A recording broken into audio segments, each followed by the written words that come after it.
And we're live. Ladies and gentlemen, welcome back to another photo mishmash. This one being broadcast live September 27th, 2017.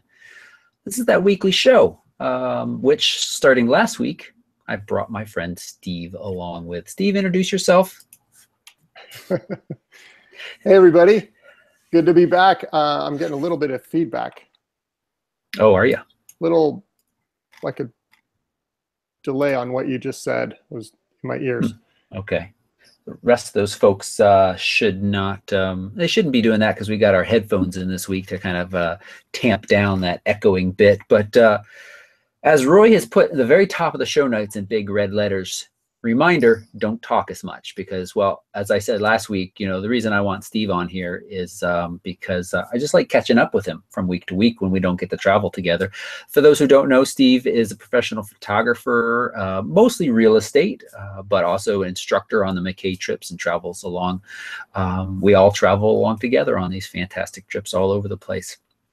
And for those who are just joining us, I think we have picked up one new Patreon since last show. I hope you're watching this show. But again, you can watch this live to those fantastic people in the chat room. That's what I'm looking at when I look over here, you fantastic people. And thank you. You know, you make all of this what it is. And even though I joke about wanting to catch up with Steve, really what I love doing is hearing your opinions on what we talk about, hearing your opinions on whatever you all are talking about, completely independent of what Steve and I are talking about, and just being all together and hanging out for a little while once a week. Thank you. I really appreciate it. First part of this show, we talk a little bit about other stuff that this channel has done in the past week. And first up is I just released last week the DJI Spark gesture mode. For some reason, I say that word wrong, and so I have to pause. If you watch and listen to that video carefully, there's just like this half a millisecond pause where the synapses in my brain are telling my tongue to make sure I pronounce it correctly, because I just say gestures. I don't know why. This should be gestures. So I think of a gesture in a castle. I wanted to show that because, you know, it's been really fun to bring the Spark along on a lot of kind of a couple recent trips and show people what it can do, because I mean the Mavic impresses people, but I think the Spark actually impresses people more. Would you say that's true, Steve? It's just such a small device.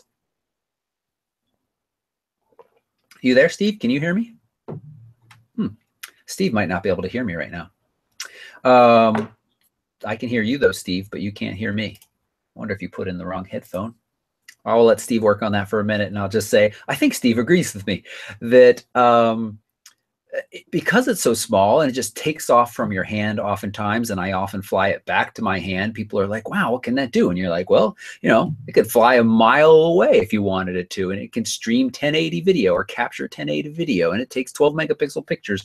And sure, it's not quite as impressive as photo quality as the Mavic. I still my choice for content creation.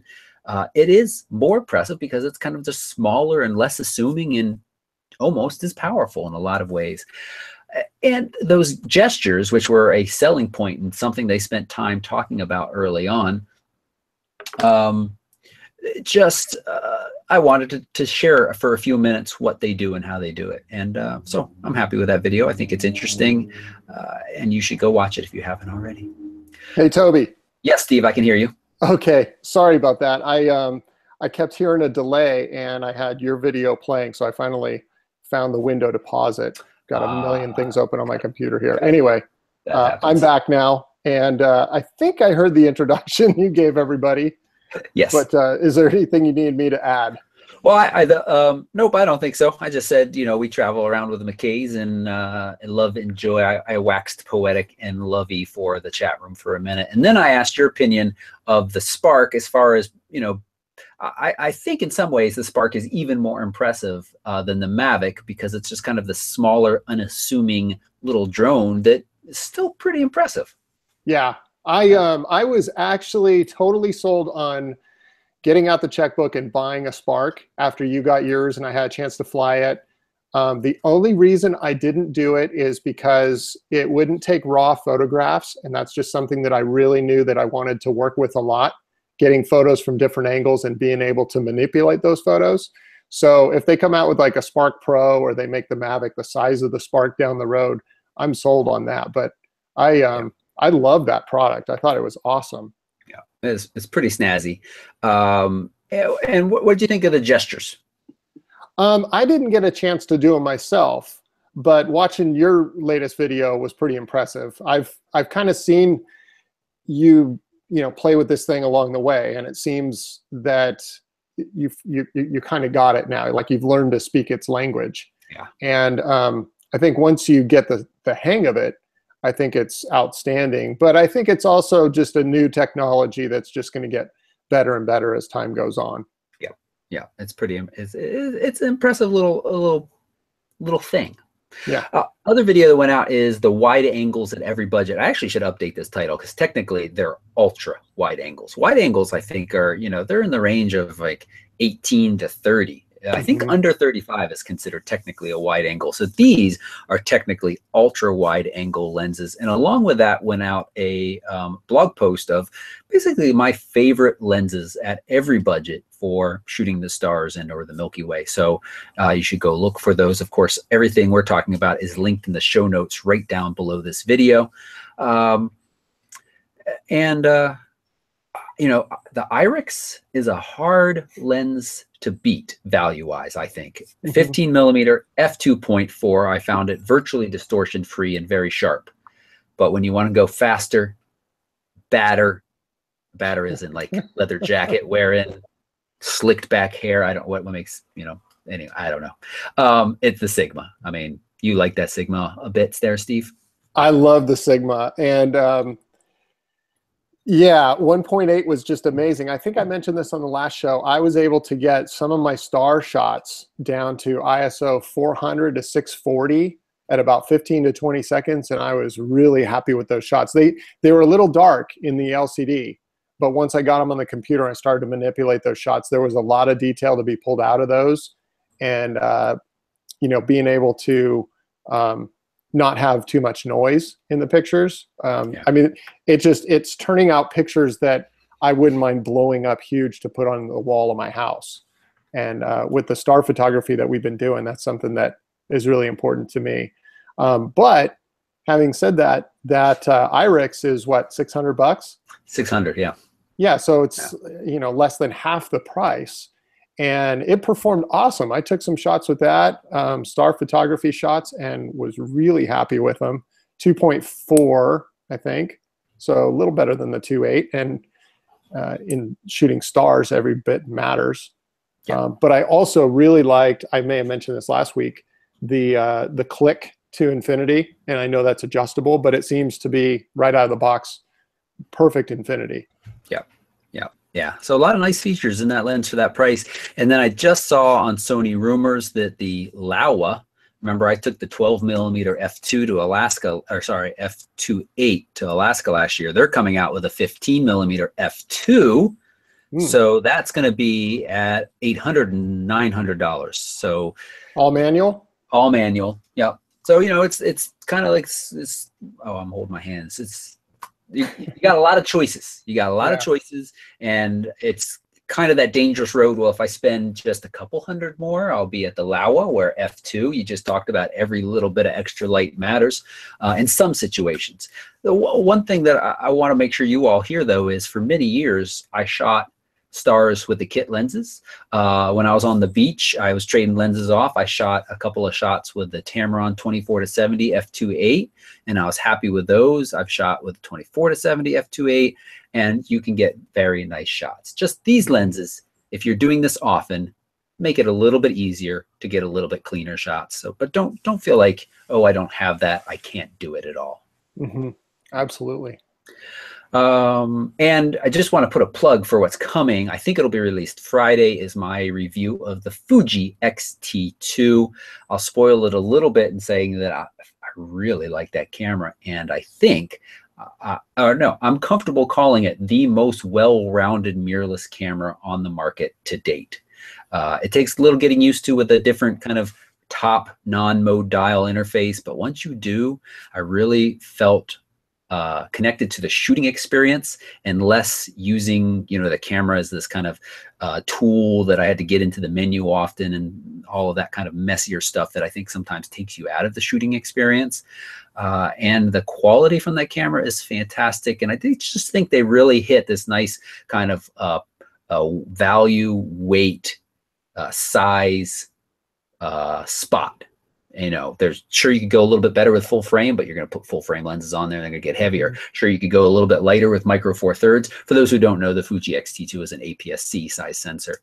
You could go a little bit lighter with micro four thirds, but you lose a little bit of that quality. It's just they hit a sweet spot with that camera, and I'm really impressed with it. And I love the video that we shot. My video guy and I, we started working together more and more now that he's back, and I'm excited for it. It's got some movement in it. Not like dancing level movement, but maybe a little walking, a little talking. It's not just me standing in front of the camera. So I'm excited for it. That camera, it's kind of like the Spark was with you, right? Like you take it out of the box and you just want to use it, but it's not that intuitive. You got to spend a little bit of time researching the instructions, learning how to use it, and then practice with it. You handed me that camera when I was at your place before one of the last trips we took. I think it was the Olympic trip. And I was a little frustrated with the Fuji because you said, hey, just you know, try and set this up on manual mode and take some pictures. And I was lost. But I was only frustrated because it looked like such an awesome camera. So I think, you know, kind of like you did with the Spark, like it just takes a little bit of practice. I'm glad to hear that it came around. Yep. Yeah, very nice. So, and then I saw Maxim asked, and Roy answered him, but I think it's neat to talk about. Maxim asked, are there any drones that are capable of carrying full frame cameras? Absolutely. You do have to pay a good bit for them. They're a couple $1,000s usually, and you can strap one on there. More in the realm of affordable, though, are the ones that carry micro four thirds, like the higher end Inspire. It has switchable lenses, so you can just buy whatever micro four thirds lens you want and throw it on there. And that's fantastic quality as well. But there are some that will carry full frame. Just got to pay a lot. Then you're thinking about, go ahead. I just, first of all, the drones are super expensive that carry full frame cameras. And second of all, to take, you know, my full frame setup is pretty expensive. The 5D Mark IV, and then you put an L glass on there. To take that and throw it up in the air just makes me way too nervous even thinking about it. I'll deal with a crop sensor. I know, yeah. I get nervous when I'm just flying the Mavic by itself around. To think about strapping a full frame camera underneath that as well and flying it around. Yeah, makes me nervous. There's some chat, Steve, that you're not in a real bedroom. It's green screen because it's just too clean, too nice looking. Steve sent me a behind the scenes picture, which let me tell you is almost as clean as what we see with just a few other things. And he's like, it's getting close to your bedroom condition. Man, you can't even believe how messy this has gotten right now. And somehow one of the dogs must have rolled on something and then rolled on one of poor Henry's pillows down there. I don't know if that can even be seen. This is what is going on at my desk here. Oh, the horror. Yeah, that's, I know. I tell people that I've got that disease. What's it called? CDO? OCD. No, it's OCD, but alphabetized as CDO. I've never heard that. No, I'm kind of a neat freak. But yeah, looking at this is kind of interesting. I was telling Toby before the show that the movers, when we moved here, broke my light, or one of my light stand adjustments, and so my reflector doesn't have anything to mount to, but we make do. And no, it's not a virtual reality room. My wife was watching this show though last week, and she came up to the bedroom and she's like, what happened to our comforter? We had this huge puffy marshmallowy comforter that sits back here, but it just looked like the Stay Puft Marshmallow Man behind me on camera, so I took it off the bed. It's pretty nice. Looks clean in there. I like it. All right, so I think that was all good. Now this is the part where we give updates, weekly updates on our stock photography experiment. When I say our, I'm talking about Roy and I. Roy is up to $1.50 now. Good job, Roy. He's made another shot with, another sale with one of those Lansing panoramas. So the buildings one downtown. We talked about this last week, so I'm not going to rehash it. But I think for a lot of us, if we live in you know, not New York City where there's 8 million pictures of Empire State Building, but local spots. People need those as well. There's probably kind of do I do this very often? There's probably a balancing act between how, if you lived in the middle of nowhere, nobody's necessarily looking for pictures of that location, but go get some nice pictures of if you want to participate in the stock photography, you want to try it yourself. I think one of the ways is to you know, capture some of your area and make sure you keyword those very, very nicely. I am up to where is it? Earnings summary here. I'm not doing too bad. I'm going to share my screen with you all. I am sitting at 153.34. I'm up 21 downloads this month. And again, if you're just catching up, the more I use the other stock photography places, the more I like the back end to Shutterstock, because it gives you updates hourly. I haven't made any sales yet today, but yesterday I was checking as I was thinking about all of this, and I made 3 sales yesterday. That owl continues to be a big money maker. My Seattle picture right here, of course, was the one that jumped me to 100 by getting 2 50s. And somewhere, where is like my dashboard page? Is it, do I click on this? Somewhere I found a really nice kind of dashboard that gives me everything at once. And now, of course, I can't find it anywhere in here. So I'll find it next time and show it to you. But it gives you a little graph. It shows you what your big money makers are, of course, because I had those individual $50 sales of the Seattle skyline. That one is in the lead, but then the owl is right behind it. But what we really want to talk about is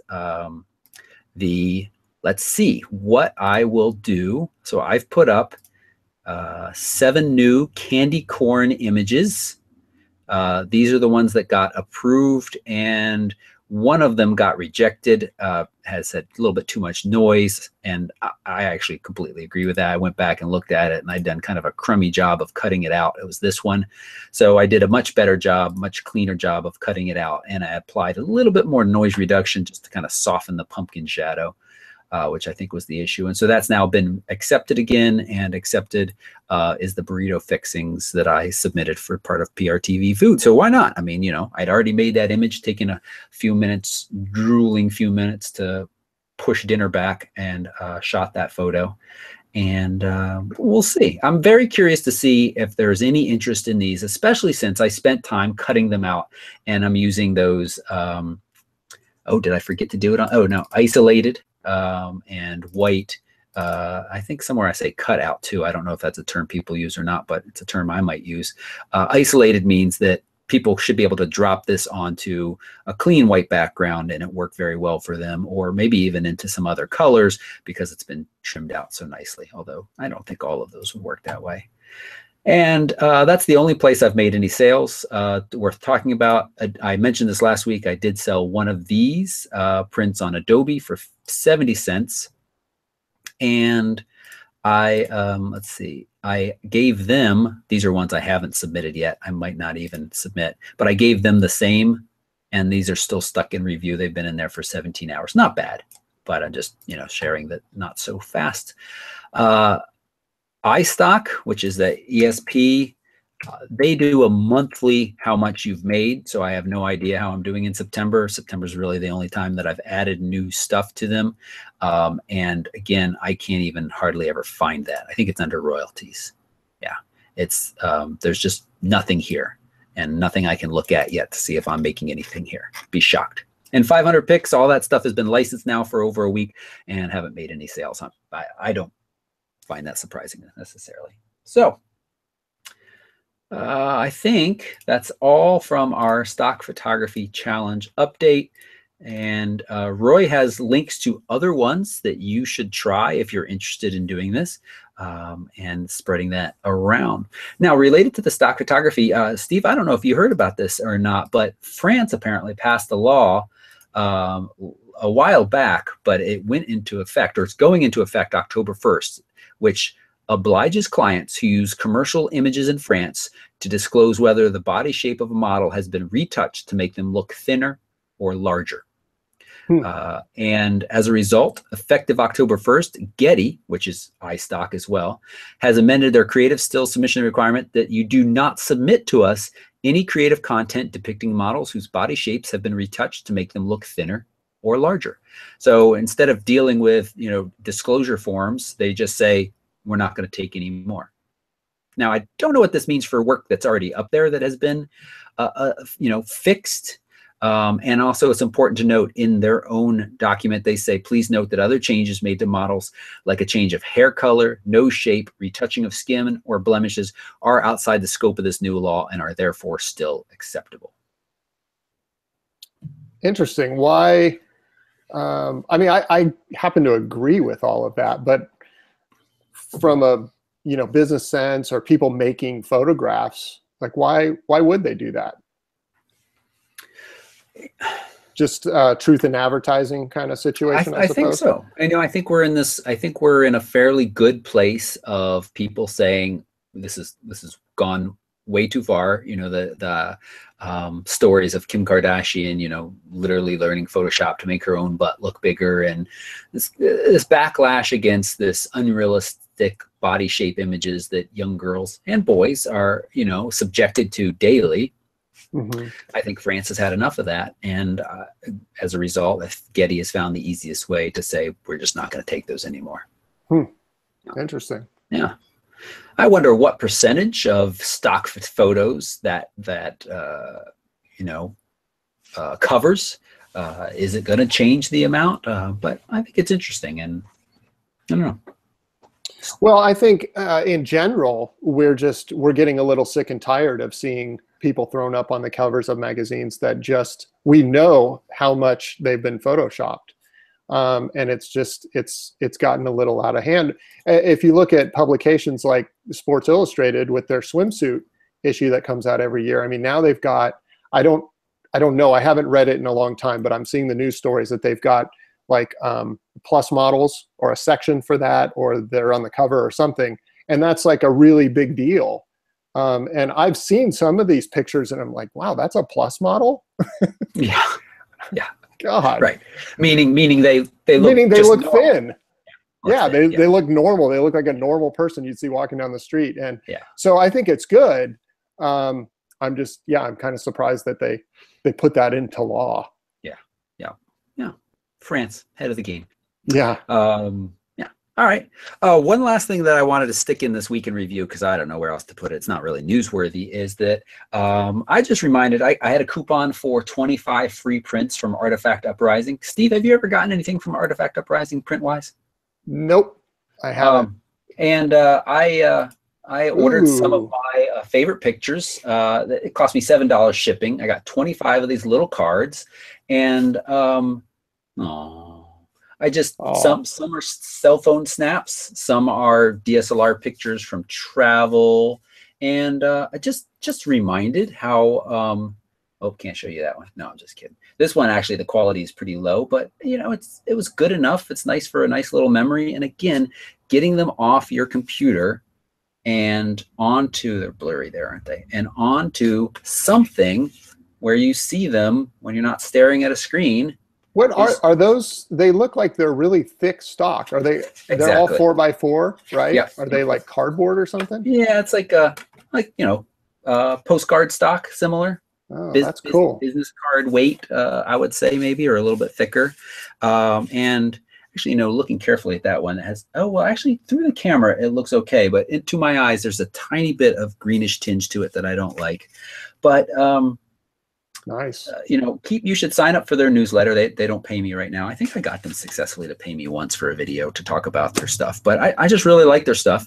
And just reminded, what I would like to do is to come up with some kind of cute little way, like I'm going to say chicken wire. I know that's not the first thing that comes to mind when people say cute, but some kind of wire DIY frame on the wall with little paper clips or tiny little clothespins, and you can, clip a couple different ones in different spots, and you can rotate them out. Maybe in 6 months or a year, I'll get another 25 and switch some out. Some of these are going to my kids, like, Fiona holding the little wolf pup. It's pretty darn cute. So just a reminder, print your work from time to time. I don't care how you do it. just do it. Couldn't agree more. Huge advocate for printing your work. Chicken wire, paper clips. Welcome to 2011, Toby. You should start an Etsy shop. Dang it. All right. Well, come up with a better way for me, Steve, and I'll put it to action. I mean, I love to think about crafty stuff that I'm never capable of making look good. But the other thing I thought was get a piece of driftwood down from the beach and somehow string up, like, you know, I'm going to say another really cute idea, roach clips. What else do you call them? Those little clips, like some copper wire, and stick like 3 little clips that come up from the piece of wood. And then you just kind of clip along it 3 little pictures. I thought that would be a great present to make for the kids. I'm going to try to do it, and I'm going to show it to you all, and you're going to be so jealous. You're going to be like, open an Etsy shop, and then no one will buy it.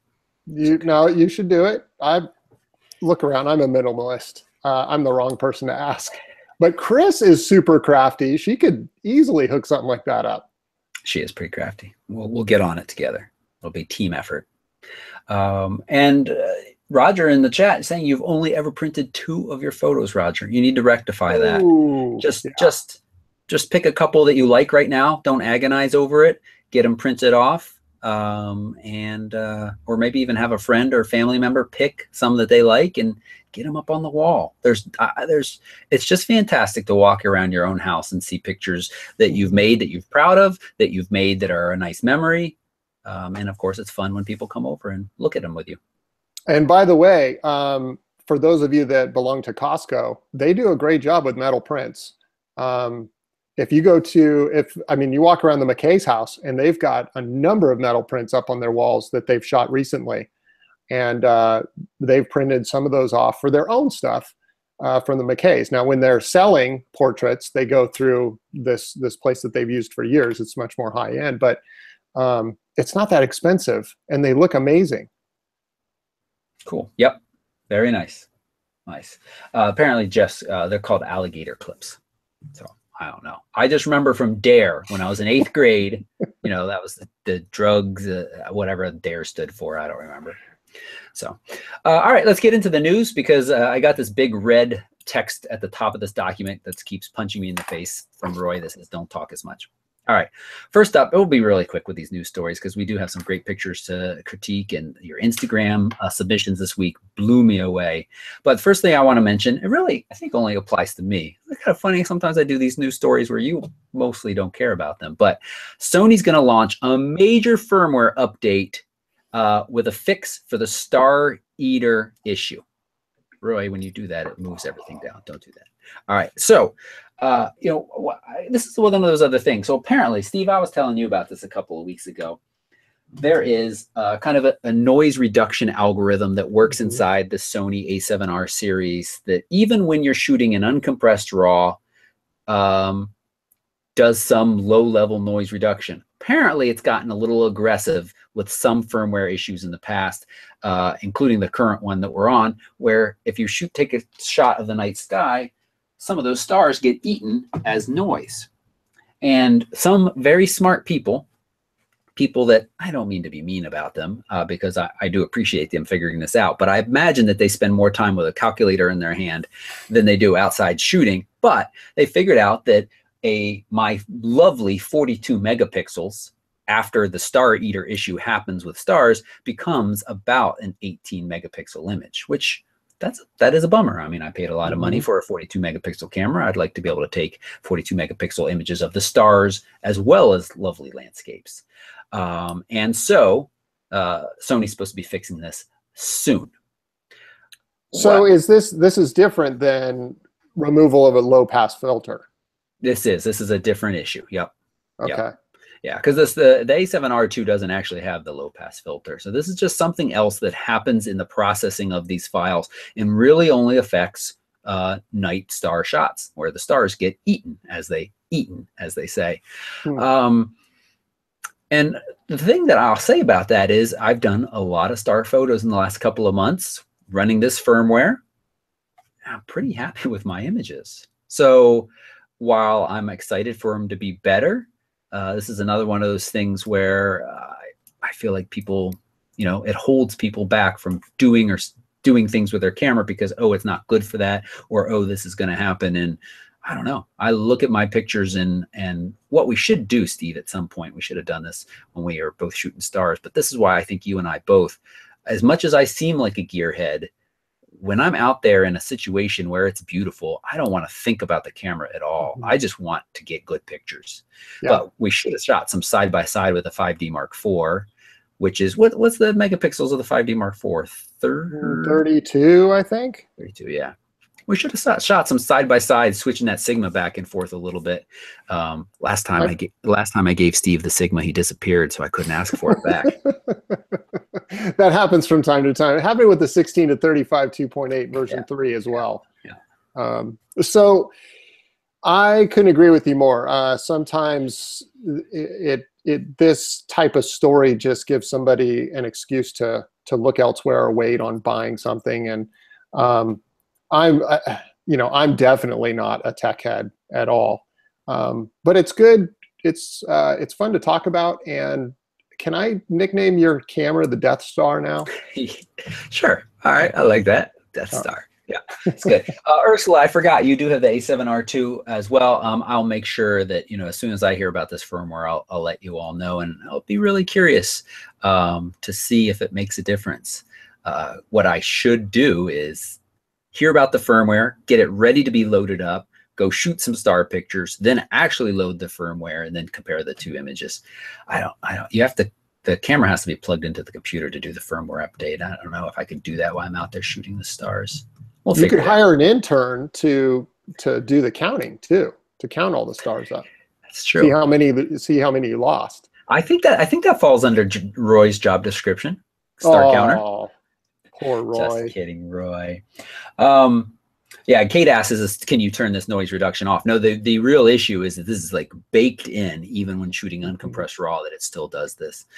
So it's interesting. We'll see. We'll see how they fix it.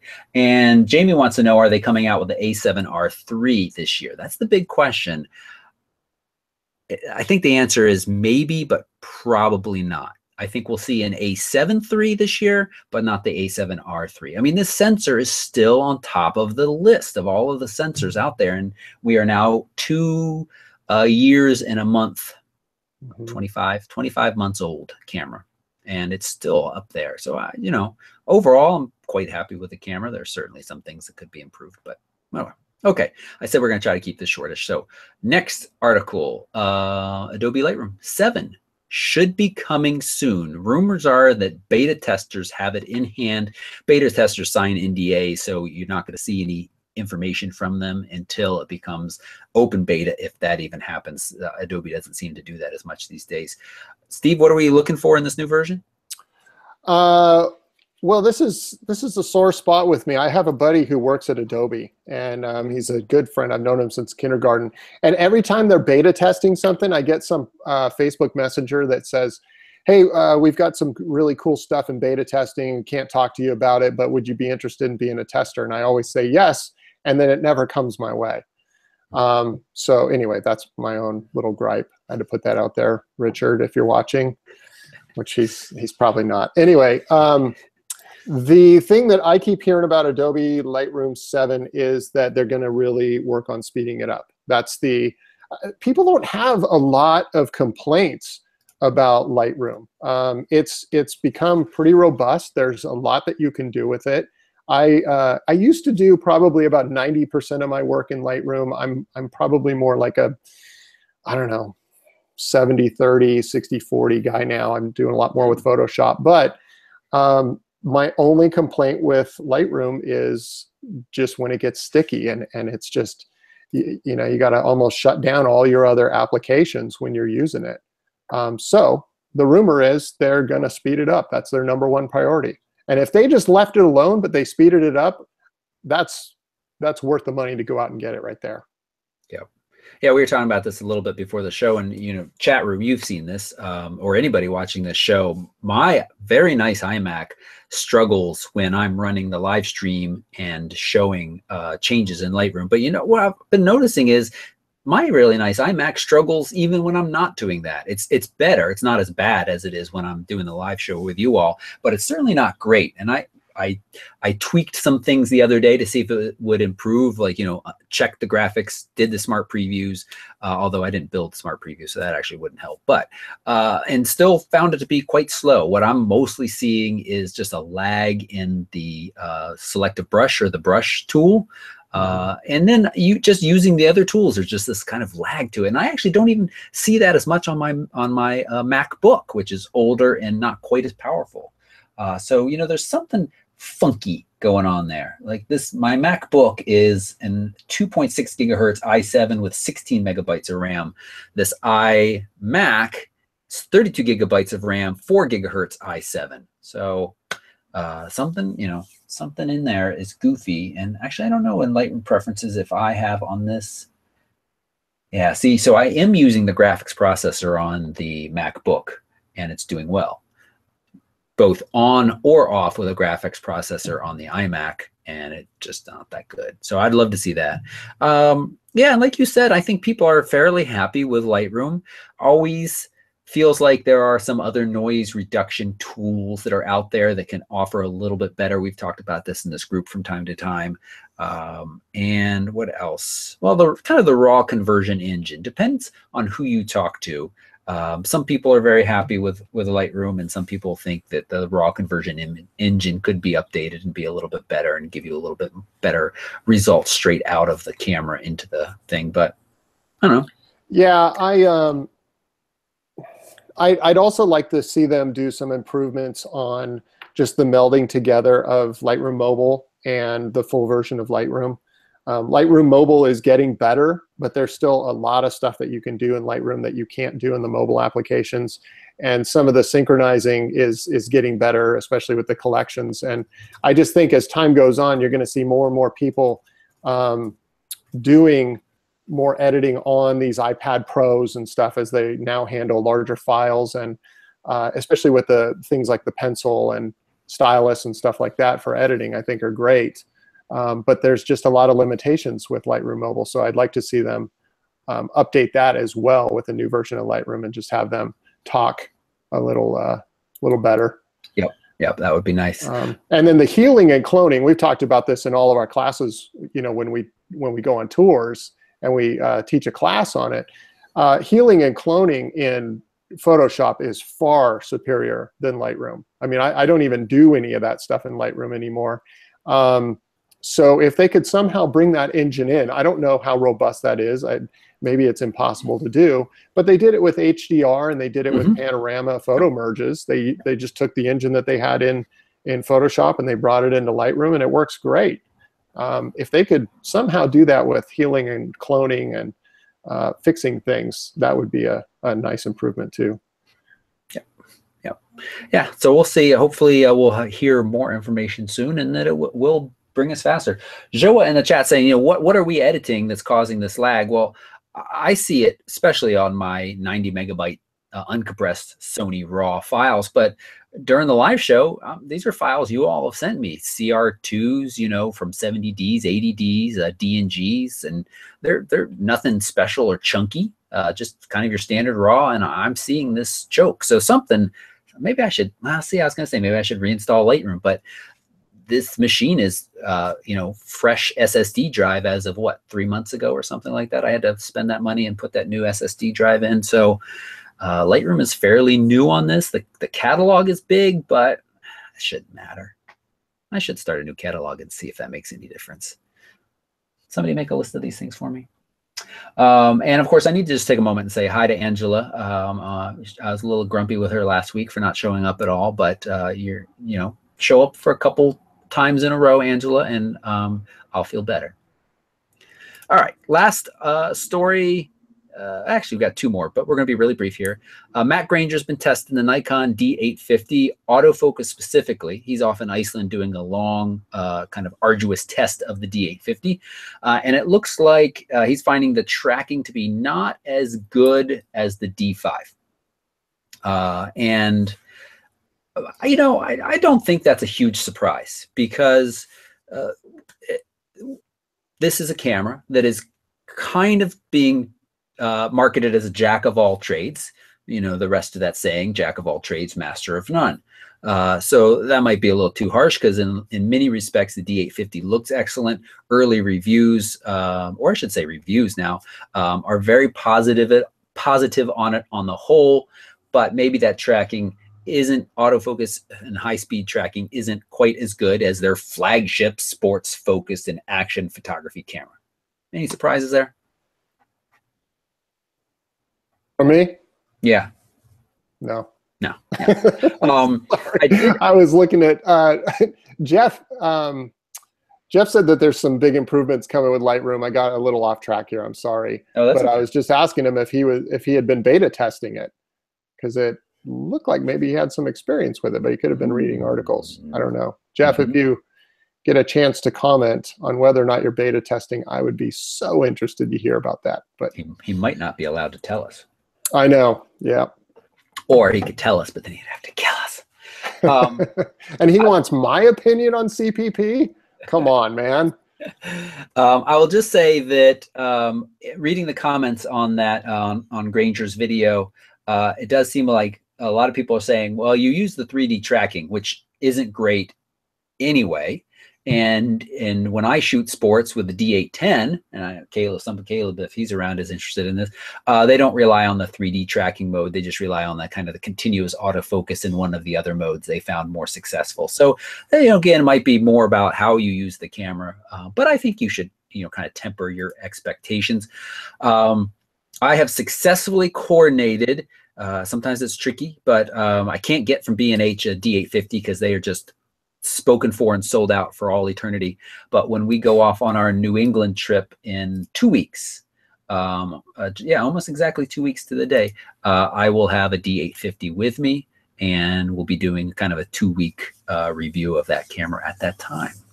I got a lot more exciting gear coming, which, oh, you know what? This is where I should mention real quick, this piece of gear that is, so many of you have asked about this. Don't do it. Don't do it. Oh, boy. Stop it. There it is. So bad. It's like, you like that? Look at this. So this is the Tamron 18 to 400. 18 to 400. Look how out of focus I get. Does that look like a cool shot? What's the aperture? 3.5? 3.5 to 6.3. It is a stabilized lens. What else to say about it? Jack of all trades? Jack of all trades, yeah. There you go. I think it's going to be interesting. Yeah, part of me poo-poos these lenses. A big part of me poo-poos these lenses. We spend a lot of money on these nice cameras, and then we slap lenses on them that aren't that great. But then I thought, well, aren't I kind of trying to do the same thing when I want to lighten my load? People just want to lighten their load and have quality, and it's really not that heavy. It's a little bit more than the 18 to 135 kit lens, I think, feeling it. So, I mean, I can understand the desire for a lens like this. I think you have to temper your expectations, but I'm really excited to put it up against the new Nikon 70 to 300 that I have arriving soon, the newish Sigma 100 to 400 that I have arriving soon, and what else? Yeah, that's about it. And maybe like throw it against the classic 50 or so. So we'll see. Yep, 18 to 400. Chris wants to know how heavy it is. Chris, you could come just like lift it. It's not that heavy. It doesn't actually. The size of it looks great. How many glass elements are in there? Do you know? I don't know how many glass elements. Oh, again, God. I feel like before the show, I had to watch Toby play with that lens over and over. That is not true. I'm going to count the glass elements right now. I'm going to say there's 14. I have no idea. I don't know. So we'll see. We'll see. You know, I bought this because there was just no way to get a review copy in a timely manner that fit with like my review schedule over the next couple of weeks. So I was like, I'll buy it, and you know, I'll sell it on eBay after a period of time, hopefully for not too much of a loss. But the guy at the camera store was very positive and said, you know, they really hit the mark with this one. They did a good job. Of course, he's going to try to make me feel good about what I'm buying. I didn't tell him I'm a YouTube guy and I'm going to review all this stuff, but whatever. So we'll see. Well, I have to say, you know, we tested the Tamron 70 to, what was it, 70 to 200, 2.8 version 2. in Yosemite this year. Is that now is that a certain line that is in line with what they were doing? You know how Sigma's got their art series lenses. What does Tamron have? Do they have a? No, I mean their G2s. I don't think can be considered the same as their art because they've had newer models in the G line. Right. This is just they've had their DI designation forever. HLD.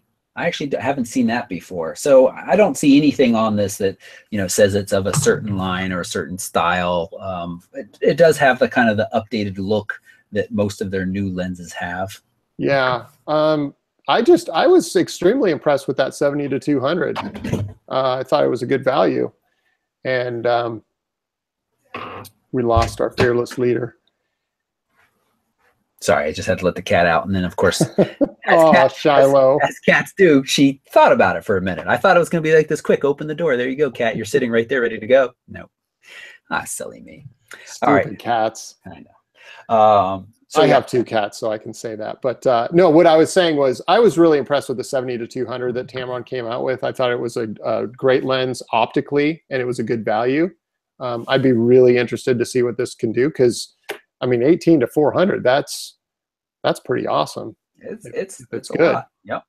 I hope to take it whale watching. That's my goal with it. I'm talking to those whale watching people out here that might let me go and take some pictures. So Caleb's saying SP is Tamron's kind of corollary to the art designation. I don't see that on this box anywhere. So this doesn't seem to be in their line. And cool. Thank you. And 16. Yeah, I just saw Jeff's comment there. 16 elements. Yeah. It's a lot.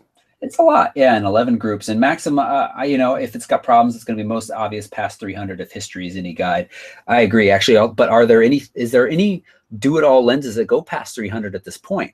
I don't think there are.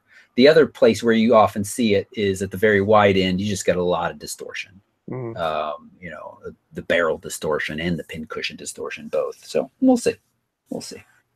And, Angela contributing to the conversation. She says she loves kittens. Last thing that I'm going to say in the news stuff is we rumors of a GoPro Hero 6 coming soon. Looks like a modest update from the GoPro Hero 5. And I didn't see this in the news article, but I saw a tease the other day that came across my desk. Clearly, they're about to announce a 360 version of the GoPro as well. And I don't know. I feel like Nick has had one. I took one to Tanzania, and it's pretty cool, but I don't know. It's just kind of it seems a bit of a fad that I'm not sure how long it's going to stick around for. It's kind of like 3D televisions. Yeah. And it was cool when they first started, Facebook started to support that. When you go through and then you can scroll around on a photo and see 3-dimension. But, or no, 360 degrees, sorry. But I got to be honest, I scroll through Facebook now. Somebody puts one of those 360 photos up, 9.5 times out of 10, I just scroll on by. I mean, there's distortion. They're like, okay, hold your arm up and take a picture. That was cool. You were there. Yeah. But I don't know. I think they're a fad. Maybe we'll get to the point where the quality is great enough, and that, I mean, they certainly have their place. There are uses for them, but I think, as you said, just kind of sharing on Facebook.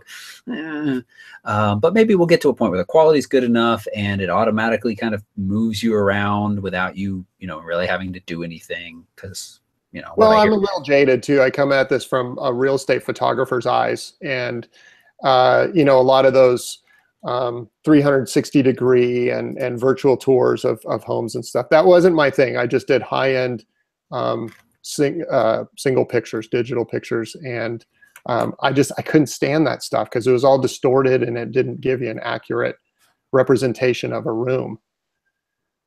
So, yeah. All right, I think that's enough for the news stories. There's a couple more listed down there. And again, just remember below this video is a link to all of these news stories we're discussing, plus discussion bits, plus the next segment of this show, which we like to call, or we do call, Photos from Space. I gotta get him in there. He's got to come every time. And, oh, good. I thought I unplugged him, little USB. USB ports are valuable. And luckily, I've always been able to find one single spare to keep him plugged in. First article that I want to mention is kind of photos from space. We shove a lot of different stuff in here. Is that almost 90% of Americans watched the eclipse last month. Wow. That's more than the election, more than the Super Bowl or Snapchat. I don't know. What's Snapchat? What does that mean? More than people are on Snapchat? I don't know. So that, that kind of makes me feel like everything's going to be right in the world eventually, because people are interested in science and this phenomenon. I think that's cool. Yeah. By the time you take away, those with agoraphobia, that might be 100% of Americans getting out of their house and looking at the sky. That's pretty impressive. That's pretty cool. That is pretty cool. Yeah. So you think about 10% of Americans have I don't know agoraphobia? it is, but I think the incidence of agoraphobia is rising with social media. Yeah, I think that's true. That's cool. I think that's pretty neat. And, talking a little bit more with Dave Brilshaw, who has been a past McKay client, and then, of course, lives there in Oregon near where our last trip was. And, I mean, I don't know, chat room, if you caught this, if you follow along closely, but Dave and his husband, Stephen, are just some of the nicest people on earth. And they invited the Oregon McKay trip to their house for dinner at the end of the trip. It was awesome. Just, and Dave and I were talking, Dave Brilshaw, not McKay, about he did witness the totality, and just said, to not be too cheesy about it, but that it was life-changing and just an absolutely amazing moment. And really makes me want to put forth a good amount of effort on potential upcoming ones that I could see. So thought that was cool. Yeah, I was kind of chatting with Dave leading up to the eclipse, and he did a lot of preparation. He rented certain pieces of gear that he needed. He bought the right filters and everything. So he was taking it very seriously, and he was going out weeks ahead of time and doing practice shots and stuff. And so I was really excited to see the work that he came up with. And he's putting together this composite photo that's just really cool. I like that kind of stuff. Yeah. But yeah, he was. But to drive home your point, the thing that stood out to him the most wasn't so much his ability to capture and be prepared and photograph it well. It was stepping back from the camera and just kind of taking in the moment. Because it was a powerful moment. I was not shooting it, but my wife and I went out to a park with some friends and put our glasses on, and it was really cool. Yep. Very, very nice. Okay, let's move on. There are a couple other more cool photos from space stuff that you should check out when you have some time, but we need to move on and talk about food, one of my favorite subjects. And this past week, we're talking about the Instagram challenge. It was Food 2, because apparently we've done it once before. I do say this from time to time, but in general, the caliber of images you all are submitting have just really increased. And many of you have been participating now for a year to 2 years in this kind of weekly challenge. And to see your growth has just been fantastic. I think I went on about this a little bit last week or recently and just said, I'm not taking credit for your growth, but I just do love to see how much you all have grown. And it's one of my favorite things about following you all on Instagram. So just some great submissions. I did one because, well, I wanted to prove that burritos are better than tacos and put a little cilantro out there. So I thought, you know what, I'm going to do this. And we have this nice wooden cutting board. So we just kind of laid these things out. I see several things that I would like to change now. And it's funny, this is I picked one image out of probably 30, maybe 40 that I shot. And this was the most perfect out of all of the ones I picked. But of course, I still see some other things that I would change. And really, what would make this lovely is if I'd had a tall enough tripod, because I had to hand hold this every time. And then the angles got a little funky and stuff. And I'm okay with cutting that corner of the cheese there, but a little too close to the spoon here. And what did I add up? Anyway, so, but you all submitted some fantastic stuff. And let's take a few moments and go through those that I picked as highlights.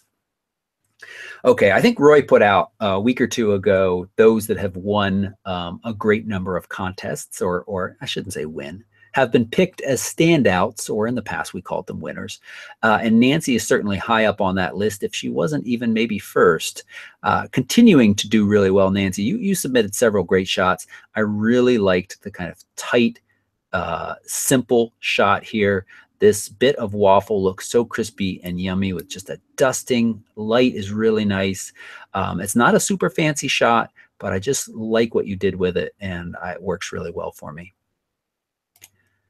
Next shot that I picked is Jose, and seeing this shot immediately made me say, why didn't I shoot at an angle at all? Why did I only do straight down? And I thought about it. I had messy backgrounds and the light wasn't great, and maybe I should have tried to, but I really like the angle. I think your depth of field here is perfect. I believe that's cilantro as well, although you didn't hashtag it, Team Cilantro for Life, so I'll give you like a point off for that. But I think you've laid this out really nicely and just given it some space in here, which a lot of times for food can use a little bit of space. We don't need to be right up all on it macro style. And so I think you've done a great job there.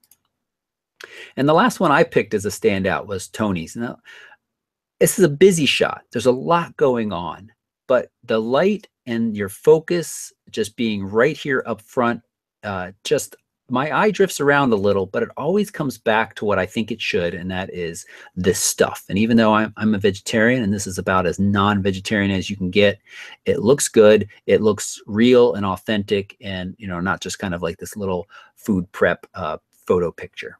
So I think you've done a really nice job there, Tony. Good work. Roy, you picked this one. This one was high on my list too, and eventually I had to make sacrifices. But you just really liked this photo, connecting the elements of the beans and the coffee together. And I personally like the fact that the coffee beans are just out of focus. You made a decision, but if you wanted to, Roy suggests you could try focus stacking in the future to get everything in focus in one. But just a very simple, very clean picture. You did well. You also picked Roy Jane's Angry Runners, a little boy here going for a snack in the fridge. Oh, man, I just love this picture. It is so cute, absolutely adorable. Points also, you shot this with the Sammy or the Rokinon 14mm, which is a manual focus lens. You said that was a little bit of a struggle for you. That can be tricky. One of the things you might want to look at if you're using that lens a lot is on the 5D Mark III, you can put, because you asked for this, you said if anybody's got tips for manual focusing with poor vision, you can put Magic Lantern on the Canon 5D Mark III, which will give you focus peaking. That's this little fuzzy highlights around a color, usually blue, red, yellow, around areas that are in focus. And that mirrorless cameras offer that. It's a really nice visual feedback of what's in focus. But to me, this looks in focus, and it's just a super cute, adorable moment. I kind of like this getting to see inside other people's fridges. Santa Cruz, that's super yummy juice. You go for the real Philadelphia cream cheese, none of that off-brand or store-brand stuff. I agree, everything else tastes bad.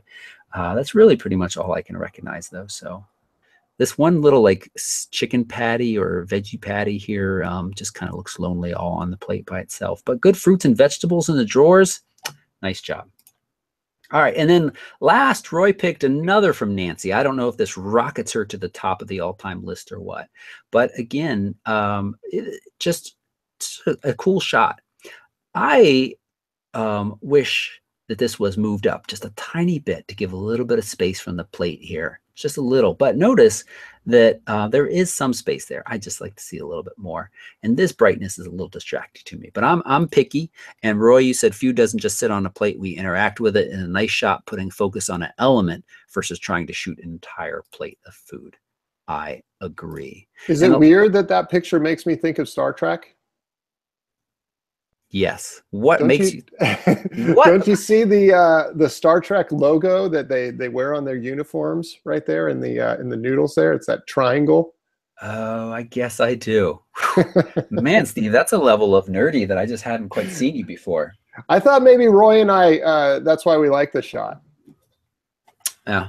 I like it. It looks good. I It's happen nice. to agree with you. The bright spot in the upper left though is a little distracting. But man, I know people are commenting this too, but I'm getting so hungry looking at these. These are awesome photos.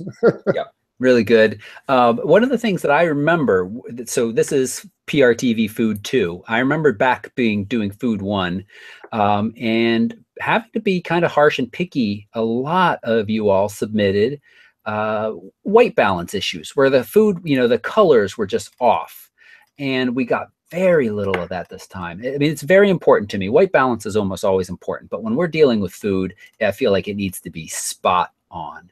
And you just all did a great job. One other one that caught my eye is Nancy's Natney on Instagram. Just, it's a different kind of shot. I love this kind of cool, bubbly lime, I think it is, in some fizzy water. Really neat. Little funny weirdness down here that I would clean up, but this part right here is lovely. It's a cool shot. All right. Now it's always that challenge of finding what I did with the window. There it is. Okay. What's next week? High key 2. So we're continuing on with the numeral 2s. I don't know what we're going to do. We'll have 3 and 4 eventually down the road. We are getting to the end of this series. So if you have ideas that we have never covered before, throw those into the chat room or put them into the Photo Rec group and let Roy know as he's kind of compiling the list for us for the next 52 weeks. So PRTV _ high key 2. That's those very, they don't necessarily have to be portrait high key. I think portraits often, but I want to make sure you all know it just is your kind of low contrast, very bright images and of whatever subjects. Portraits often, but whatever subject. So not haiku, Maxim, high key, high key. So, all right. Yeah, and you just made points with Angela. You got a new fan. Angela, does this mean Steve's better than me? Because, hey, this is totally off topic, but I haven't watched the new Star Trek because I don't want to pay for CBS. I already pay for Netflix and Hulu. Why am I going to pay for another one, CBS? That's stupid. I'm mad at you. I'll wait until it comes out on something else, I think. Is that that's Discovery, right? Yeah, which is getting good reviews, I hear. But yeah, I still haven't watched that yet. I've been in similar news. I've been watching Orville because I'm a Seth MacFarlane fan. What do you think of that? I don't know. I'm struggling with it. Yeah, I've watched the first 2 episodes. I feel the same. And I'm not a huge Seth MacFarlane fan. I don't love his other shows. I think this has some funny moments. I think some of the crew dialogue is because I think about that on Next Generation. Like when the captain walks out of the room, some of the things that the crew says to each other is, I think, hilarious and kind of like what you might see. But overall, yeah, it's just, meh. Yeah, but no, I haven't watched Discovery yet. Yeah. I'm a fan. I'm not a Trekkie, but I'm a fan. Yeah, that's how I describe myself as well too. Although for those of you, you're watching YouTube right now, the Honest Trailers just released Star Trek Next Generation Honest Trailer. It's pretty funny. If you like those, you should go watch it. If you like Star Trek Next Generation, I think you should still go watch it. Okay. Let's get into the discussion. I think we're doing a pretty good job on time. We're doing okay time. The first article, we skipped this last week, and I think we're going to skip one of them this week. And we're just because, Steve, the article is how to get new clients and network. The article honestly won't load for me. It says access forbidden or access denied every time I try to load it up. But that's okay because we have Steve. Who has this knowledge. So I just share a little bit, Steve, about how you basically moved from Chicago to California. You were shooting real estate in Chicago, and then you needed to start that business up once you hit the ground in California. And share a little bit about how you went about that, how you got new clients and networked. Well, so my background is the corporate world. I spent almost 20 years there. And so because of that, I'm a big believer in doing a lot of homework before you actually put your feet on the ground and start knocking on doors. And but having said that, I made all kinds of mistakes when I started my photography business. I kind of fell into real estate photography because I was living in Chicago. What do you do when you live in Chicago and you want to take pictures? You shoot architecture. And the first friend that we had there was our real estate agent who helped us with the corporate move. And so she invited me in to go ahead and take some pictures of units that hadn't sold in a while, and I got to practice, and I got to build up a little portfolio of real estate work. So when we moved from there, and I had established myself as basically a real estate and corporate events photographer, and I was starting to get fairly busy, but we moved to Santa Barbara, and I decided to just go all in on the real estate photography. But one of the things I neglected to do was realize that Brooks Institute for Photography was headquartered originally in Santa Barbara, then it moved down to Ventura, and now it's defunct. They've closed their doors. But at the time that I was there were tons of Brooks students running around the streets of Santa Barbara that were amazing, talented photographers who would work for almost nothing. So I went out and I started charging $500 a home. You know, that's what I could get in Chicago. But I quickly realized that I didn't have a portfolio that showed anything that looked like Santa Barbara. So two things had to happen. I needed to get my portfolio up with more local properties, and I needed to figure out my pricing, because now all of a sudden I was competing with people that I thought were far superior than me and charging way less money. So what I did was I put kind of a tickler out to some of my friends and family just around coastal areas and said, I'll come shoot your house for free, whether it's for sale or not, doesn't matter. That helped me get a portfolio together. And I even met a couple of real estate agents and said, hey, you know, do you have any properties that I can just go in and photograph for my portfolio? I won't charge you a thing. I just need some time. And people were very gracious. So I got a portfolio, then I started hitting the streets. And what I did was, originally I offered, your first shoot was $150 flat fee.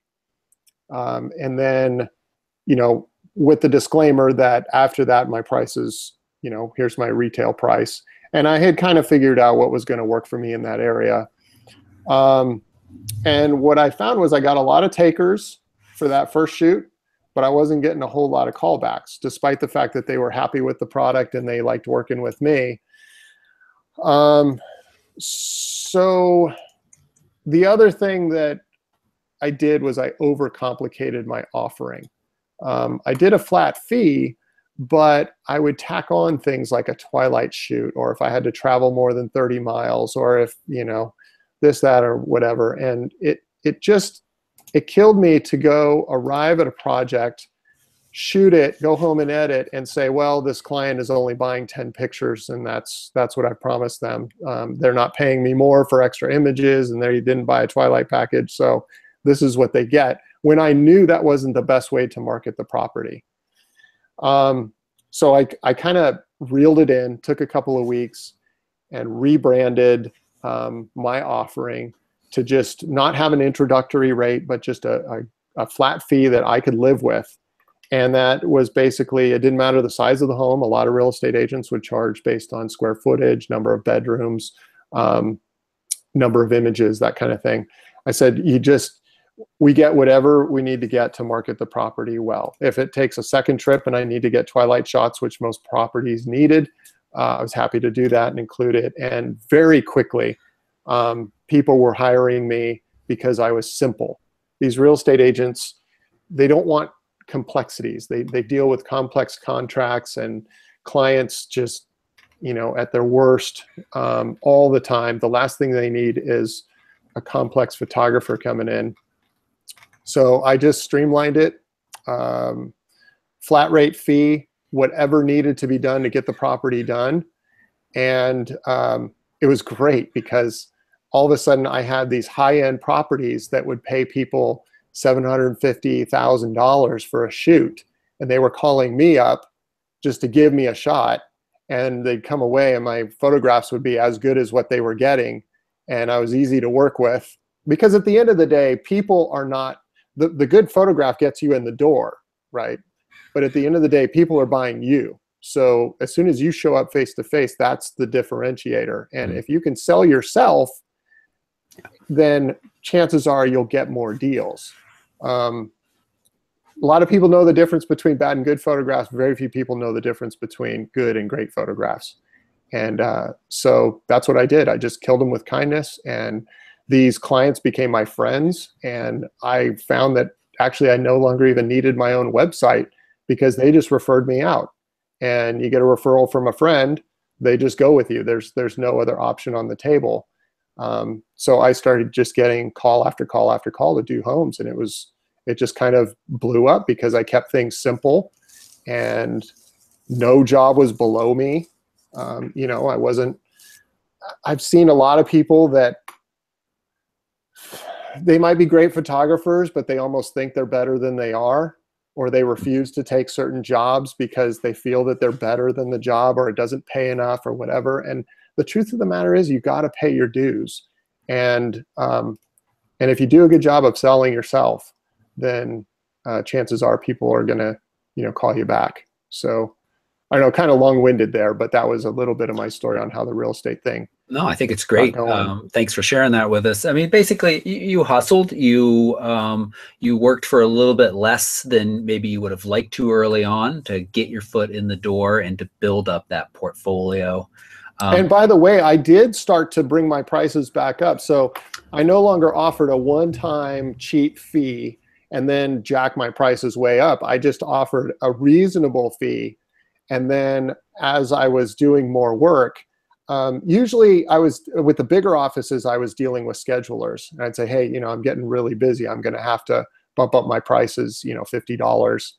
And they understood it. I mean, at that point, they liked working with me, and I could have said $100. And of course, there's a breaking point there, but sure, they expected that to happen. I told them I was new in the area and I was trying to make a name for myself. And so, you know, they knew that price hikes were coming, but you got to do that gradually and think of it in the long term. Yep.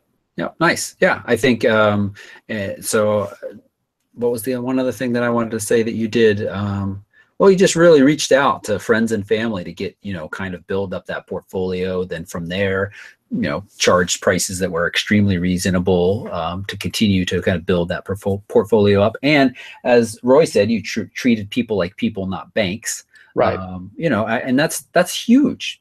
You got to work with people as a photographer, unless you are this landscape photographer that goes out in the woods by yourself and you're making a living selling these prints. But even then, you still got to deal with people. And so your people skills need to be almost better than your photography skills, or they do in some cases, so that, you know, people enjoy working with you in whatever capacity you have to interface with those human people. Yeah, there's a quote in the movie Jerry Maguire, and what does he say? In order to sell anybody, you have to love everybody. Mm-hmm. And I think about that on our tours every time, you know, the plane lands and we got to put on our game face and, you know, do a tour. I'm there to serve those people, and that has, honestly, that's gotten me every awesome break in my career. And I've been really fortunate. I started this business. I put a 2-year plan in place to leave the corporate world and start my photography business because I didn't want to do it with a bunch of business loans, and I didn't want to be one of these starving artists that just had to shoot weddings or something. I mean, that just wasn't something that I wanted to do. So it's not that I didn't need the money at all, but I positioned myself so that money wasn't going to be the driving factor on the sale. It was simply, I loved photography. I loved my craft. It gave me a chance to practice, and real estate was a little bit of a cop-out because you're dealing with a home. It's not a person, you know, but it led into a lot of portrait photography and that type of stuff, which is a bit more difficult because now you've got feedback coming from the subject that you're shooting. But you know, it was a good confidence builder. And anyway, I think you almost set yourself up for failure if you're going to be one of these starving photographers out there that needs the money. You know, I always tell people, well, don't quit your day job. Just kind of ease into this, because every tour we get somebody that says, yeah, I've been in the corporate world. It's not my passion. I love your story. And how did you do what you did? And I've also, you know, been real honest and said, if I had young mouths to feed, if I had kids at home, if I had real responsibility at home to take care of, I'd probably be still working in the corporate world and doing photography as a hobby on the side. Mm-hmm. Yeah. Yeah. You know, it's some people recognize that the job that they have and the opportunities it provides are great, and to keep the photography as a hobby. Some people want to make it a job, and that's awesome as well. But it does early on, and for many years maybe require a lot of hustle without too much of a safety net, which can be scary. Yeah. But then there are rewards. So I always tell people I thought that I had to make a lot of money in the corporate business and then retire and go see the world. And for me and my story, I actually had to step away from that life entirely in order to go and see the world. Yeah, that's cool. Yeah. Roy hacked F-stoppers. No, I mean, he just found the cached article that we couldn't get to before. It's very short. So I'll just say, basically, this woman, you know, if you're interested in this, you should go spend a few minutes reading the couple of paragraphs, and there's a video accompanied with it as well. But very similar to Steve's story, you know, early on, reach out to friends, family, people that you do yoga with, your dentist, everybody that you know. Let them know what you do, what kind of work you're looking for. And she says business cards, which is kind of funny, because you know, I'm like, I don't always carry business cards with me, and most of the time I'm fine with that, and I just tell somebody to look me up. But you know, it would be nice to hand over a card, and so they come home and there is a physical reminder of that person that they just met, and an easy way from them to get to see my work and to know more about what I do. And so that's what she says. Business cards, business cards, business cards, after telling everybody that that's what she does. So I agree with that. You know, I did business cards, I did a website, I did flyers, and I didn't go cheap on any of that stuff. You know, nothing drives me crazier as a client than getting a business card from somebody and it feels like that it's perforated and they just printed it at home and then pulled it out. I mean, it just, you know, so I had all those ducks in a row before I went out, and then you hand somebody a good quality piece of paper in their hand as a reminder. And then you do want to have a place where you direct people to go and see some of your work that shows it off well. You know, no broken links or anything like, oh, hey, Archer. Hey, Archer wanted to say hi for some reason. Arch? How you doing, buddy? Huh? Okay, that's enough kissing. I don't need all that kissing. Okay. Oh, come on over here, Archer. Bring Lana while you're at it. Uncle Steve will let you get all the kisses in. I don't like the ones that go deep down my mouth. That's gross. Oh, those are the best. Just the little lip kisses. Come on. I'm a little bit of a prude when it comes to dog kisses, but he is the sweetest boy. Okay. All right. We got some Q&As. And Steve, you're going to talk again, because first up is Jeff, who, thanks for being able to join us this week. Jeff, I know it's tough for your work schedule. You would love to get some opinions on PPA CPP certification. So maybe I should give a quick background. Jeff is a McKay client, come along on a lot of trips, fantastic guy. And you're you know, hopeful about maybe leaving the corporate world behind at some point and doing this full time. I think that's what I heard. So Steve, tell us a little bit about what PPA CPP is and whether or not you think Jeff should consider that seriously. So Jeff has actually launched his business on the side, and he's doing some great work, and I'm really proud of him. And yeah, I think eventually he's going to want to go full time, and he's the kind of guy that you talk about getting your ducks in a row and doing all the right stuff. I mean, he's got a good head on his shoulders, and he'll be successful. And a big part of the reason I say that is Jeff and I have become friends. We were roommates on the Scotland trip, and I really enjoy hanging out with Jeff. And he's one of those guys that you'll want to hire him after he comes and does a job. He'll give you good photographs, but then he's just going to be a great guy to work with. So I have no doubt that he'll be successful, which actually leads me to my point about PPA and CPP. And he is actually chiseling away at me and changing my mind about CPP. PPA is the Professional Photographers of America. I joined them right away when I started my business. I've been a member since 2013, and they're outstanding. They're just a great group, and they've got a lot of great business forums and stuff to help you with. They provide insurance on your equipment up to $15,000. And seriously, if you're serious about becoming a professional photographer, I think there's no option. You've got to join PPA. Most recently, I got involved in their competitions and had a couple of images go to merit, which I'm very proud of. And that's setting me up for a process of getting my master's or a Master of Photography degree. One of the degrees that they talk a lot about on their website is CPP, which is Certified Professional Photographer. And it's a $200 fee, and then you declare your candidacy. From there, you have to pass a written exam. It's 100 questions. You can get 70% or better to pass, and you can take that unlimited times as long as there's 30 days in between the times that you take it. So every 30 days, you can try it again. And I think Jeff's done some of the sample tests and done well on those. So he has been pretty stoked about becoming CPP certified. And at first I kind of poo-pooed it, like, whatever. I've got clients, and I don't need that. They're already happy that I'm a member of PPA and I'm involved with them and I'm insured and licensed, and I've got everything that I need. Why do I need to go spend $200 and take a test, and then, and after the test you submit 15 images for review? So it's a process. But I've been looking into it a little bit more, and I'm starting to come around. I think for Jeff, it's a great thing because he's still working his day job. He's got his business on the side. He's enthusiastic about getting started and getting clients, and it's a great way to differentiate yourself as a certified professional. It's kind of like when you go to the doctor, right? You want to know that they've got their certifications and education in line.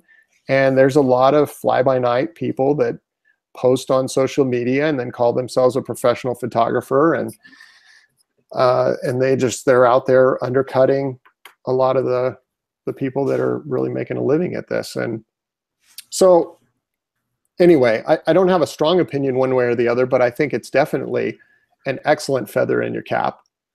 And I think somebody in Jeff's shoes should go for a CPP certification. And I will probably give it more consideration next year sometime. I am working towards my Master of Photography with competitions and other merit points. But I'm also, really busy doing what I love to do. As a professional photographer, as an instructor with the McKays, and then our new company that we're launching and stuff.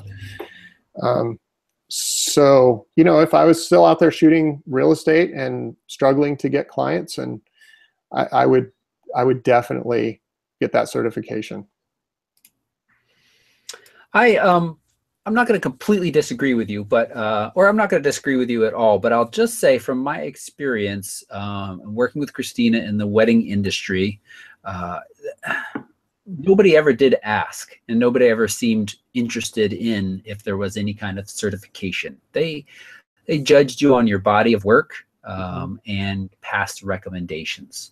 So I certainly think that there's definite value in CPP, but more for you to kind of push yourself and to grow as a photographer, and less as in, hey, I'm going to get this and it's going to mean I'm going to get clients where that other guy down the road isn't. Yeah.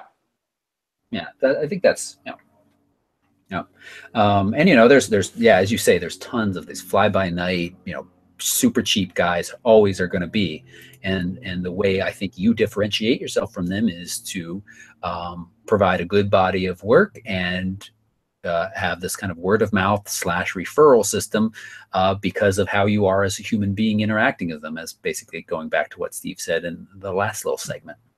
Yeah, and it's hard because, I've got a Bachelor of Science in Business. That was a very, very big thing in my life, was to go to college and have a degree and use that degree to do something. So I'm a big proponent of those types of certifications.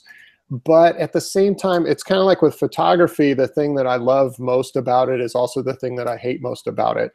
You can just wake up one morning and call yourself a pro photographer and go try to make a living doing that. And there's a lot of freedom there. And, we're artists.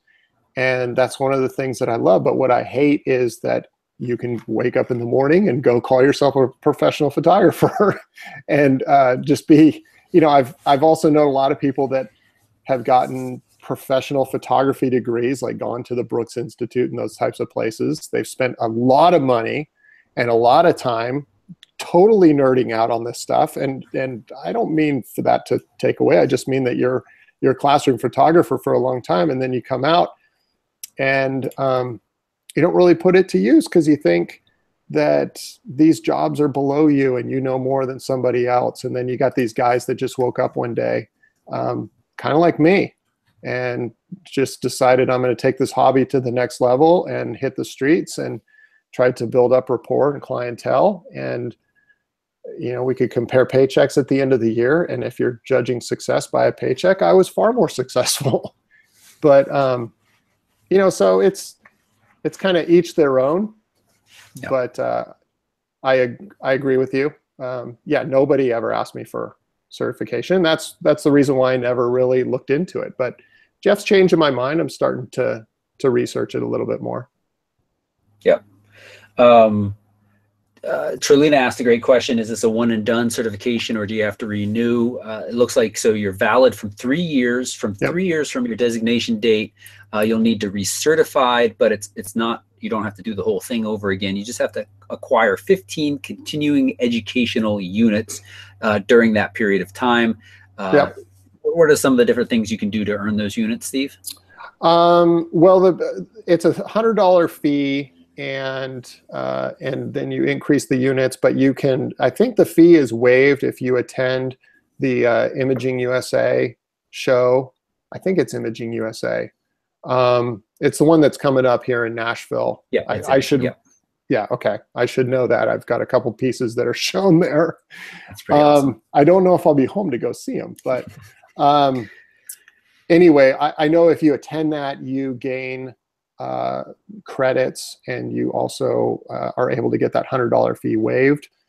Beyond that, I'm not sure. I know with merits, with PPA, if you're earning merits, you can attend various classes in your local area and earn a merit here or there. It's kind of like, it's basically the same thing as continuing education that a lot of doctors and pharmacists go through. You can serve as a judge on a panel and earn merits that way. You can speak at these events and earn merits. And so there's a number of different paths you can take. As it relates to CPP, I'm not entirely sure. Yep. I got the page pulled up here. Basically what you said in classes and seminars, we'll add that as well. So again, I think it's great for you to focus on it helping and encouraging you to grow as a photographer. I think that's the primary benefit of CPP certification. All right, let's move on. Caleb is trying to decide between two different prime lenses, 28 millimeters or 35 millimeters. He asked this in the group, and I think he got some good feedback. But Steve, you and I, let's talk about this briefly. He's working on full frame for the most part, D800E. Secondary camera is a F100, a film camera, and he does have a crop sensor as a backup. He uses the 45 often now, 45 millimeter prime lens, and he has the 24 to 120 that he uses, but that F4 is difficult in low light. So he's looking at the Tamron 35 millimeter F1.8 VC. That's their new SP lenses. That one has been, I haven't shot with that, but I hear great things about it. versus and it's fairly new as well, the 28 millimeter f1.8 from Nikon. Very nice, very sharp lens as well. They're both basically the same optically. We just have to decide what we think we would recommend. Steve, I want to hear your recommendation, and then I'll give mine. Well, I'm guessing if you're comparing a Nikon lens to a Tamron lens, there's going to be a huge price difference. There actually isn't that big of one. The Nikon is, what's the Nikon comes in at 690, and the Tamron is 590, and that Tamron does have that added benefit of having VC, image stabilization. As far as image stabilization goes, that's never really a big selling point to me for what I shoot. I don't do any video. You know, otherwise that would be a very important thing to look at. If the optics are similar, I mean, I would go wider. I just yeah, I mean, because the aperture is the same, right? Mm-hmm. These cameras, you know, get a little wider shot, especially on a full frame, and you can crop in a little bit more if you need to. I've run into a lot of situations on our tours where I've got my 24-70 on my camera, and let's say that's the widest lens I have. I get a little frustrated with it from time to time when I want to capture something really wide. Maybe it's the, you know, architecture, real estate photographer in me. I want to get more in the scene. Of course, it depends on the scene, but I've always felt like if I could get a little bit wider and then I can crop in a little bit if I need to, that's great, rather than running out of space if I have to back up to get the shot. I don't know, 28 to 35 isn't a huge difference though either. Yeah, good point. Good point. You know, I was going to recommend a little bit. I was going to recommend the 35. I think that is a lovely, lovely focal range on full frame, and I felt like the 28 is just a little bit wider. And oftentimes, I'd feel like I just want a little bit tighter of a shot with that little bit more, you know, impact depth of field will give you on that tighter shot. Your point, though, is very good. You can always crop. You can't get wider without shooting a pano shot, and that doesn't work for all situations. So I was just really curious real quick. I pulled up my Iceland photos and my 24-70, because I feel like it's not that often that I shoot at 24. I almost always zoom in from that. But when I pull up my focal length data, I have, very interestingly, exactly 28 pictures out of 180. 28 taken at 24, 28 taken at 70, 58 taken at 50, and 10 taken at 35, and 15 taken at 28. So it's really funny how I've hit these points. And then there's other individual smatterings here and there if you're trying to add this all up in your head. But those are the big double-digit numbers. Everything else is 4 or less, or maybe 5 or less. So based on my own information, shooting on full frame, it looks like I've shot at 28 more times than I've shot at 35. Well, and he says in here in his notes that he's got a 45 millimeter as his standard. Yeah. You know, and so you're gaining 10 millimeters. You might as well kick that up to 28. Yeah. Yeah. And if you've got the 45. Yeah. And that would be a decent star shot lens too, as well. It's wide enough and fast enough, you know, on a full frame, that you could do that as well. So yeah, and if he's doing landscape stuff, I think for walking around, street photography and stuff, you know, his comments here are right. 35 is great. That's a great field of view. But for landscapes, and I think that's why I've been getting really frustrated with my 24 lately, and I've been in this place of wanting an ultra wide, trying to just determine what lens that's going to be for quite some time. It's because I set up a landscape shot and they're like, oh, dang it, I want to come out a little wider. Anyway. Yeah. I was just answering a question in the chat as well. You know, the 28 is lovely on a crop sensor. 24 to 28 is about my favorite walk around focal length on a crop sensor camera, which comes out to be about 42, I think. So yeah, I think 28, Caleb. Get to 28. All right, next question. Ben. I talked about something new that pertained to your question last week about business licenses. What was it? I apologize if I missed more info on it somewhere. Oh, something new. Steve, you asked me if we should talk about this or not, and I don't think I answered you, and that is PEN, the Photo Enthusiast Network. So what is happening, and I've teased bits of this to you all, but this group is going to always continue as the fantastic, awesome group it is, but there's going to be available to you for about the same price. I think we're going to just grandfather you all in at the same price that you pay. A whole lot more information very soon, because there are these questions like Jeff's question. I don't have great answers for the PPA, CPP, like Steve, who's kind of more heavily involved in PPA and has this information and also has this background of coming up as a real estate photographer and, you know, pulling yourself up by the bootstraps, or whether or not you should get a business license. And somebody like Dave or Allie who have done this on this side of things. So we have tons more content coming, not just from me, but from Dave, from Allie, from Steve. It's going to be one big group called the Photo Enthusiast Network, and we're still going to have arguments about cilantro versus burritos, or cilantro versus tastes like soap, burritos versus tacos, and all of that important stuff. But we're going to have just so much more information available to you and there for you. And if you're worried about changing things, I'll be totally honest, I'm a little worried as well. But my number one goal in kind of coming together in this other group is to make sure that what we have here, folks, right now, always continues in some form or other, because this has been my absolute favorite out of all of the stuff that I've done over the last how many years I've been trying to make this work. So it's pretty exciting, though, simply because it's a massive additional amount of information to you all for the same cost, and that just is exciting.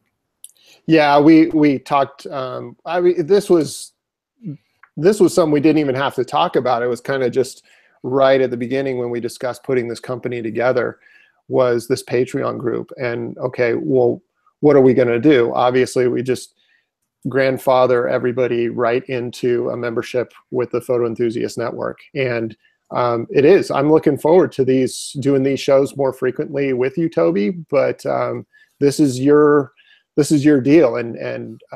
But I think you say it best in your intro video, which is coming out later, is that you're just one guy. And it's going to be nice to get perspectives, a bunch of different perspectives, all together under one roof. And then there's a community element of it that's being put together with a discussion board and a used gear, buy and sell used gear sort of section, and the possibility of people being able to organize meetups in their local area to go out and shoot. And it'd be really cool if we could join up with people from time to time. But we'll be doing live webinars and more of these shows, and I'm super excited about it.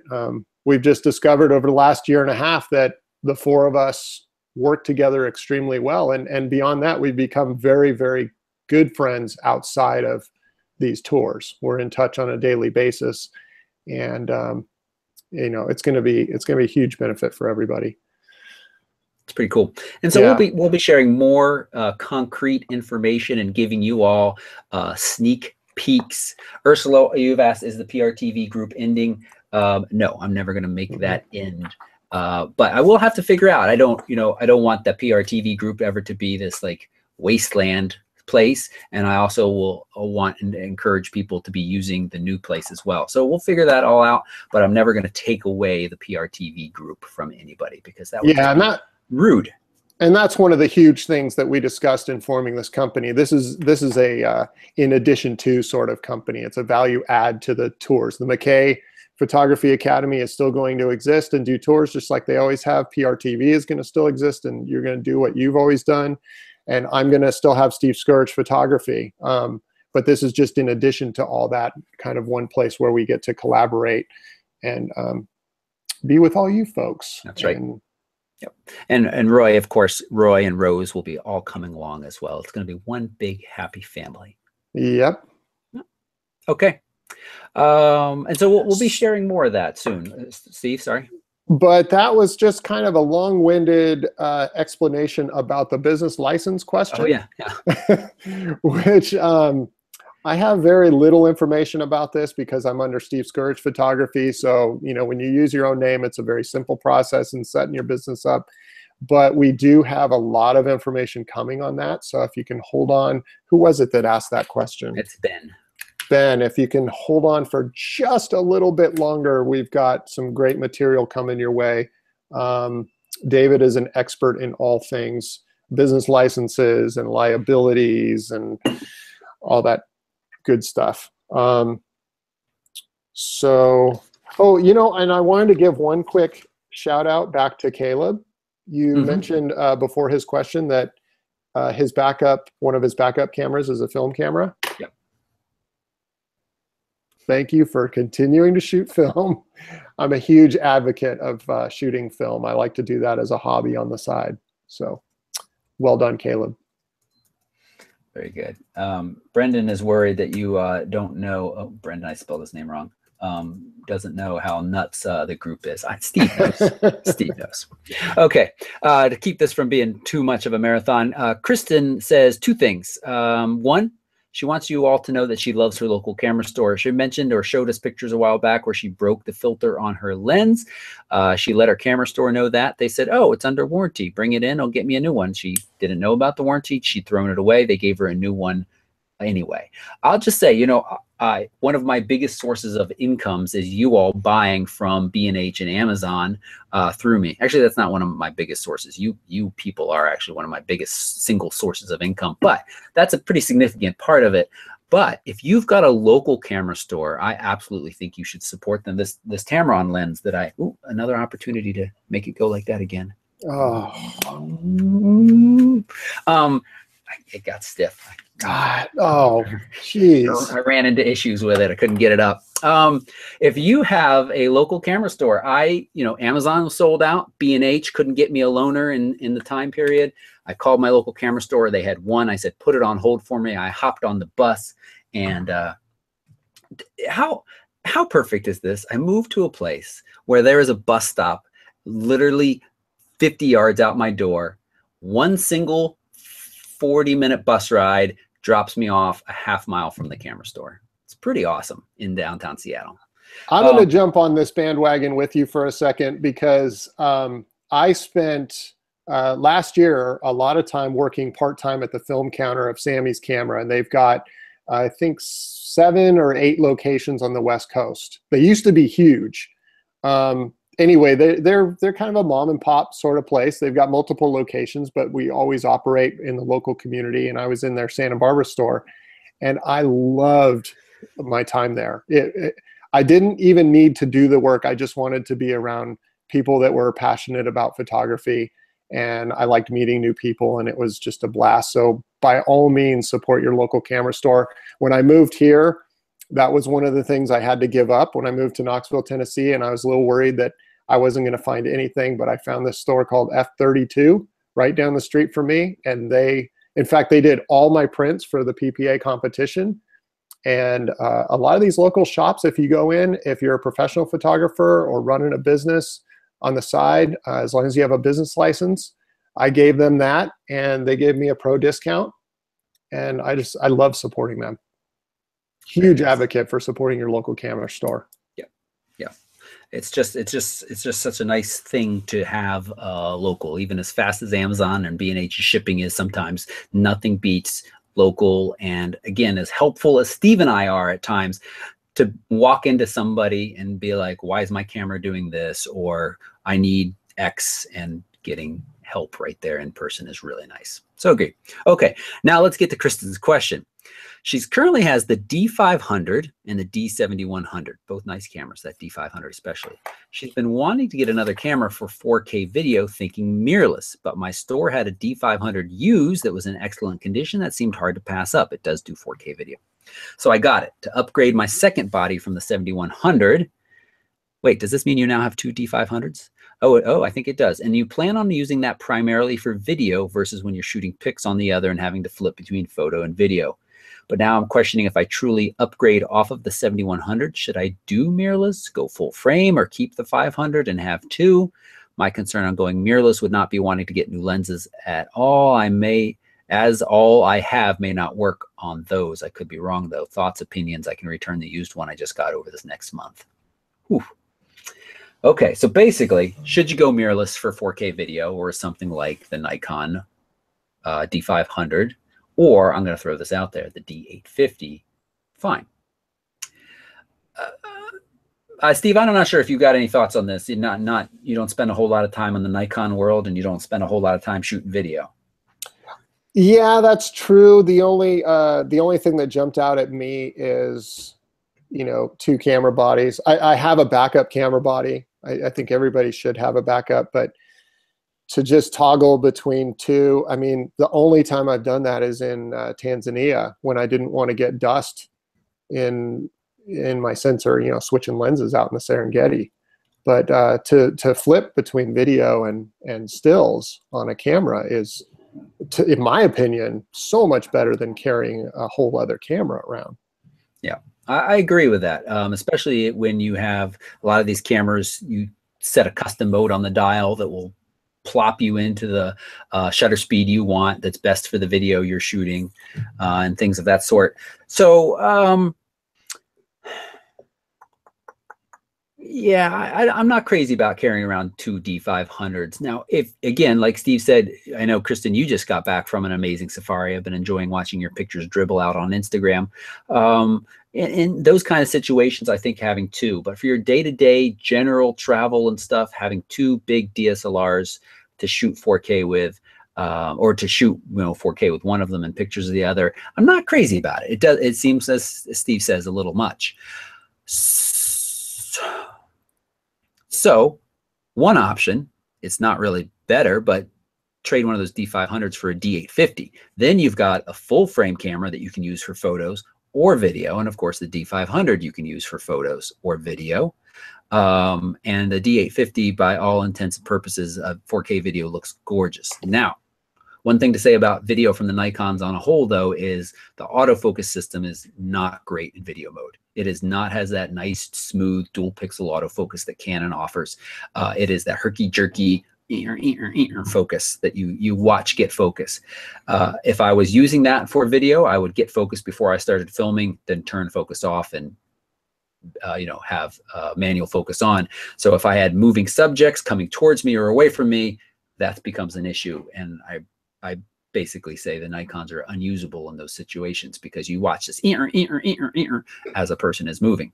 And even if you put on the AFP lenses, the newer ones, it's a little smoother, but it still is that contrast in hunting. So not so great. Mirrorless, most mirrorless cameras have much better autofocus for video. But funny enough, I think there is one Metabones that will allow you to use Nikon lenses on Sony, but not nearly as many options as for using Canon lenses on Sony, because Nikon users, for the most part, have been happy with their sensors, and we haven't seen this kind of migration from Canon to Sony like we have on the Nikon side of things, although there are some people who want to travel lighter or go with mirrorless.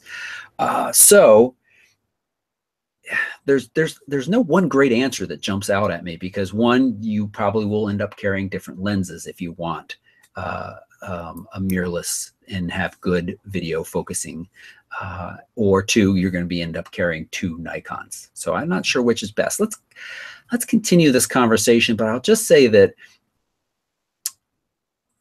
I should research and see what people are saying about the Metabones adapter for something like the Sony a6300 or 6500 that shoots beautiful 4K footage, and maybe it would focus decently with the Nikon lenses, but I'm hesitant to fully embrace that as I've never used it myself.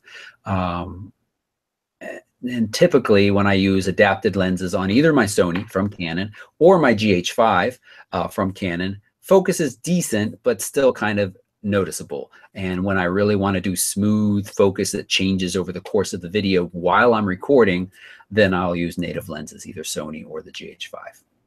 So let's talk about this a little bit more. Kristen, send me a message or post in the group, say, hey, you said you're going to follow up on this, and we'll talk about it a little bit more.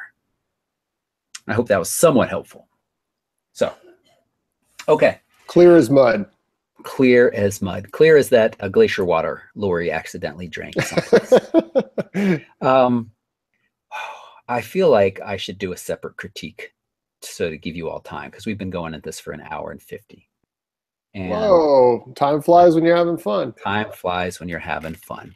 I guess, Roy, you just didn't make the reminder. Let me just show you how big this reminder don't talk so much is right now. There it is. That's from Roy. Clearly, we didn't listen to it as much as we should have. All right, I'm going to do that because I'm the boss of all things. I'm going to make you a separate critique video that will be out in the next day or two. That takes, I saw 12 beautiful images in there. I want to give them the time and thoughts necessary. And I don't want to kind of feel rushed because people got lies. So, okay, that's where we're going to stop. Where are you, Steve? Oh, you're right there. So I just thanks again for the group. I said this when we open it up, but I always thank you all, but I want to make sure that you know your support, your just being here for an hour and 50 minutes is an awesome thing, and I really appreciate it, and it just makes this all so much more fun. Steve, thank you so much for joining us, and again, I look forward to having you around more because of your perspective and your Star Trekkiness.